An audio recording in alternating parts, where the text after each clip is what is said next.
The year is 2018.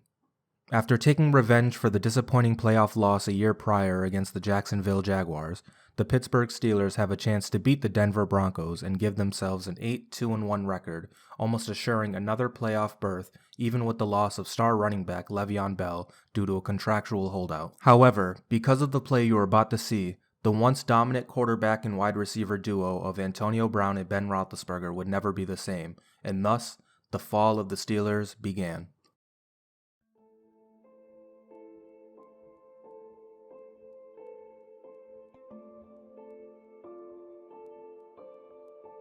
Following the loss to Denver, the Steelers would finish the season 2-4 with a final record of 9-6-1, which is decent for most teams, but was not good enough to make the playoffs. Some big points of emphasis throughout these final games was in the second to last game against the Saints. Second-year wideout and future team MVP, Juju Smith-Schuster fumbled the ball in the closing minute to win the game for New Orleans. This, on paper, didn't really seem like the biggest of deals, but we later found out that former wide receiver of the Steelers, Antonio Brown, was a bit upset at the amount of targets Juju Smith-Schuster was getting all season, and that he was recognized as team MVP. And in the last game against the Bengals, Antonio Brown was benched due to what was reported as an injury, but later found out to be because of off-the-field drama. In the offseason, we all know what ended up happening. But in short, Antonio Brown made it known he wanted a trade from the Steelers, and they ended up trading him to Oakland, pairing him up with Derek Carr, which is sure to be a great duo for wait, never mind, I'm sorry, they're not playing together anymore.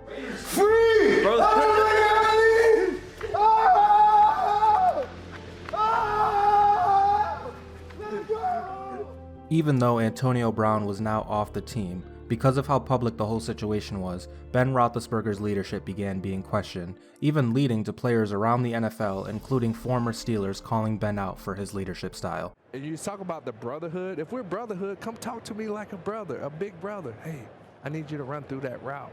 Hey, I need you to do this. You don't have to put it out there to the media. I mean, you got that C on your jersey. You're a captain. Lead the younger guys by not putting them out there in the media about what they should and shouldn't be doing. Come to them like a big brother. Hey, man, I got you, but on this play, I need you to do that. At this point, Ben has been in the league for 15 years, won 2 Super Bowls, and though he made changes in his leadership style over the past 2, the damage was already done, and Ben had become the player he is and was. Is that leadership style worth it if it guarantees you 2 Super Bowls and a 3rd appearance? I'll let you guys answer that. But for now, the once potent offense and the Killer B era for the Steelers was over. The following season in 2019, to say the least, was not much better. The Steelers opened the season by getting blown out by the Patriots, and by week 2, Ben was already out for the season with a torn elbow. Although Ben was out for the season and the Steelers finished at 8-8, what we saw in offense was very reminiscent of what we see today. Of course, with no Big Ben, Antonio Brown, and Le'Veon Bell, the offense would take a hit, but it was not only the skill position players that fell off. The once stout Steelers offensive line had begun letting up more sacks and getting less push in the run department. With the loss of offensive line coach Mike Munchak, the Steelers offensive line would never be the same again, and because of that and age, just 2 years after, the Steelers have a completely different offensive line. Could that line have squeezed by a few more years with familiar faces such as coach Mike Munchak and talents like Antonio Brown who can bail out any missed block? That question is once again something I can't answer right now, but seeing what we see today from the Steelers is a very relevant one. Second-year quarterback Mason Rudolph got to start some games, and although he was once a promising prospect with a slight chance to be the quarterback of the future, that was quickly knocked out by Earl Thomas and Myles Garrett, and by the end of the season we were all wondering what the duck was going on.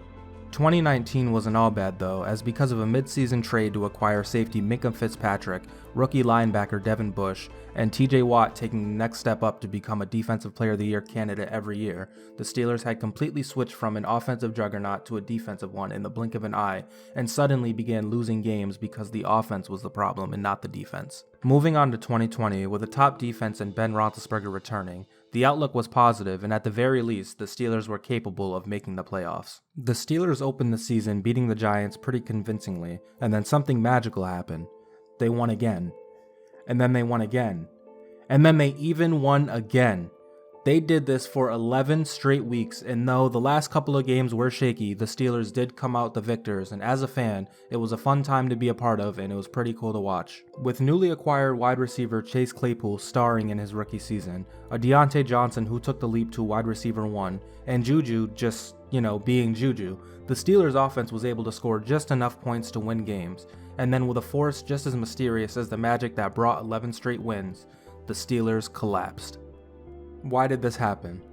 No, it wasn't TikToks. No, it wasn't because the Steelers had a cakewalk schedule. It was because our offense was simple and easy to game plan against. Injuries on defense play a factor too, but because of the deteriorating offensive line, the Steelers could not run the ball as effectively as they once could, and they could not afford to have Ben stay in the pocket long enough for receivers to get downfield. The solution to this problem, you ask? Just throw the ball 5 yards every play and we'll at least get in field goal range. And honestly, that worked for a bit. Of course, there was the occasional deep ball, but for the most part, the play calling did not look any different than the last year when Mason Rudolph and Duck Hodges were the quarterback. Once defenses understood what was going on, it wasn't very hard to stop, and the offense returned back to the shrivel it was in 2019. The Steelers went from 11-0 to finishing the season at 12-4. And even though they ended bad, they were still able to win the division and secure a home playoff game against the Cleveland Browns. And even better, Cleveland doesn't have their coaches on the sideline because of the C word that gets YouTube videos taken down. Home playoff game, Browns not at 100%, Big Ben, we're playing the Browns. We're playing the Browns. This has to be a win, right? Right? No, it wasn't a win. The botched snap by Marquise Pouncey set the tone for the entire game, and even though the Steelers were able to put a lot of points up, they got essentially destroyed by the Cleveland Browns at home in the playoffs. Something I haven't mentioned yet is Big Ben's decision making, which of course has always been somewhat of a question because of him throwing the ball away and ill-advised interceptions. Yeah, that's why his decision making has always been a question. But in 2020, it became very apparent that Ben is not reading defenses as well as he used to, and he isn't throwing the ball as well as he once could. Following this loss, the Steelers organization was put in a tough spot of either committing to a rebuild or trying to retool for some type of last run. And though it seemed like they really didn't want to bring Ben back, they ended up caving in and delaying the rebuild process another year in order to make Ben happy one last time. Now here we are, 2021, fresh off a loss to the Green Bay Packers and a 1-3 start to the season. Steelers fans are in Civil War panic mode trying to figure out what the problem is and what happened. In my opinion, what happened was a rapid decline in talent sparked by age, organizational drama, and complacency. When we were loaded on offense, we could score enough points that it never mattered our defense wasn't good enough to win a championship, and it hadn't been year after year after year after year. We were good enough to win a bunch of games, score points, sell tickets, but never come through in the end. Our offensive line flat out got old, and that 1 year without Mike Munchak and Big Ben at the helm did more damage to them than 4 years of blocking for Le'Veon Bell ever did. Mentally, of course, I don't want to sound crazy. And lastly, Big Ben did what every quarterback ever besides Tom Brady did. He declined. And because of that, lack of talent on the offensive line, and simple offensive play calling, Big Ben doesn't appear to be ending his career in the highest of lights, but this is what he wanted, remember? The Steelers didn't want to bring him back this year. We wanted to commit to a rebuild, but Big Ben wanted to play, and, well, ladies and gentlemen, here we are. 2021 will likely not finish as a very good season, but I still don't see the Steelers completely sucking in getting the number 1 overall pick. However, an earlier draft pick may be just what the Steelers need to kick this rebuild off. The future of the Steelers is now a complete question mark, and it could turn into a longer rebuild instead of a shorter one. By the time our offensive line gets back to decent and we have somewhat of an answer at quarterback, our defense will likely have fallen off as it's already not as good as it was 2 years ago. As of now though, I'm not completely out on the Steelers' future. I think we're a couple draft picks and a couple free agent acquisitions away from, being right back to where we were. We'll see if Matt Canada is actually bad or good.